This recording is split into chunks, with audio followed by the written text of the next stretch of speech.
नमस्कार, जय जोहार, जय छत्तीसगढ़ में भूपेंद्र कुमार साहू आप देखना शुरू कर चुके हैं MKS स्टूडियो सीजी।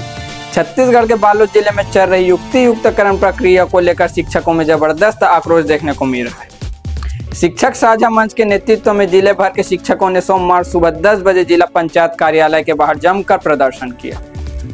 प्रदर्शन कर रहे शिक्षकों का कहना है कि यह पूरी प्रक्रिया भ्रामक और अन्यायपूर्ण है।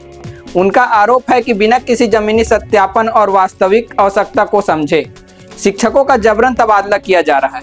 आंदोलनकारी शिक्षकों ने यह भी कहा कि युक्ति युक्तकरण से गरीब तबके के बच्चों की पढ़ाई पर असर पड़ेगा और शिक्षकों के अधिकार का हनन हो रहा है। विरोध प्रदर्शन के बीच भी प्रशासन द्वारा काउंसलिंग की प्रक्रिया जारी रखी है, जिससे नाराजगी और बढ़ गई है। शिक्षक संघ ने चेतावनी दी है कि उनकी मांगों पर गंभीरता से विचार नहीं किया गया तो आंदोलन को और उग्र किया जाएगा। आगे अपडेट के लिए हमारे news channel MKS studio CG पर बने रहें।